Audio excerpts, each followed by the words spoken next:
Hello beautiful! Welcome back to Everything Nice that Rich Succulent Love, and for today's vlog ay ang saya because nagulat naman ako, ang laki ng pagkabuntis naman itong variegated natin ng Astrophytum as well as this one, yung ating Pucureo Astro or Turtle Astro. Oo, nabuntis. Hindi ko akalain ito din B. Ang laki ng ano nila, seed pods. It was ano pa lang, parang 3 days.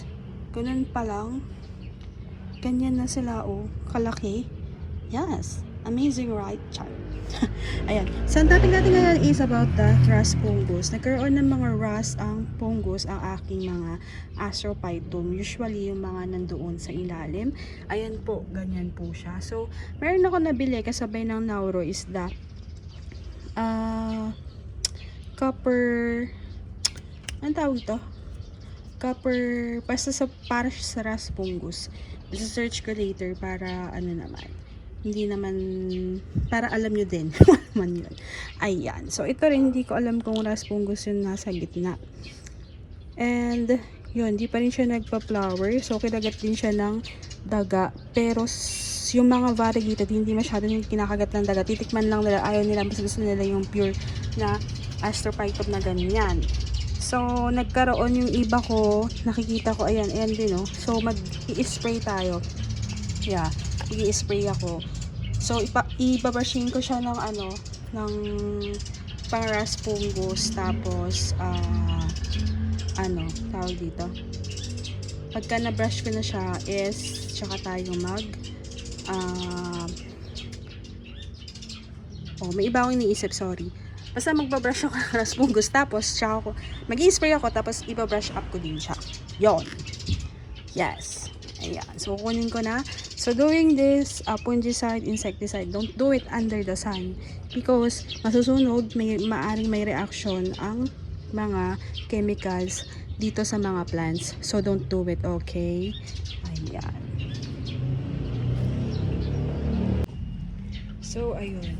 So, sa rust fungus, fungal disease talaga siya. So, meron din yan sa mga plants, yung parang kalawang. So, eto, nabili ko lang kay Plants by Flipay. Rust fungus cure plants, yung pangalan. So, ihalo lang daw to sa 1 litro.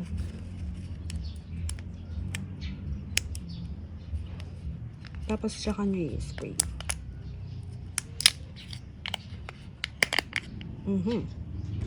Meron na ako dito 1 litro. At dito ko na aalugin itong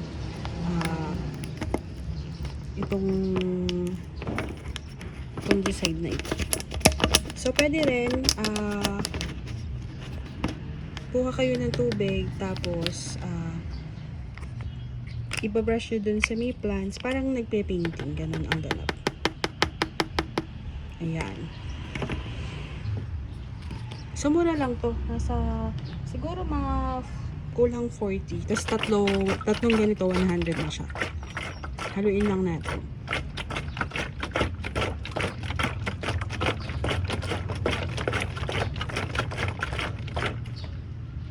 Kuha ko ng takip.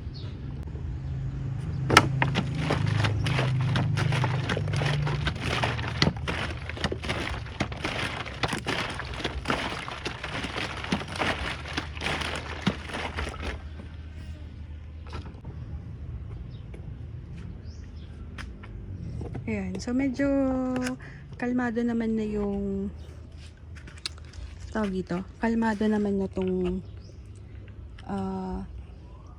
araw. Ayan, happy talaga. Saan ko ilalagay yung camera? So, yun. Spray na natin sa mga plants like this one.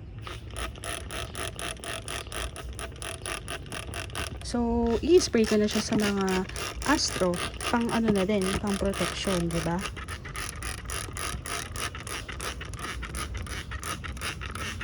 Yan, oh, grabe, oh. Lapit natin.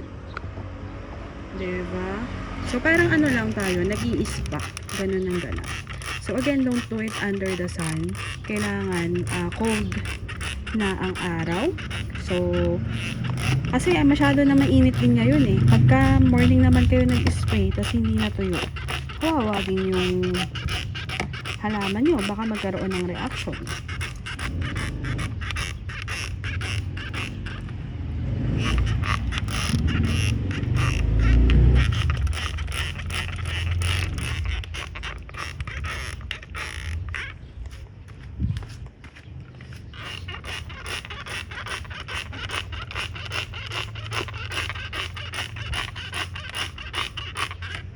Nakakangawit.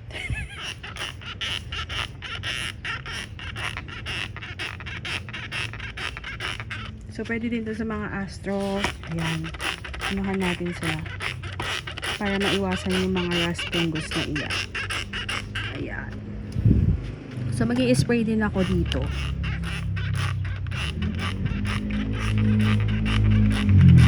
So, last time nag-ano na ako insecticide. So, ayan, yung mga nabakante, yung mga pot natin.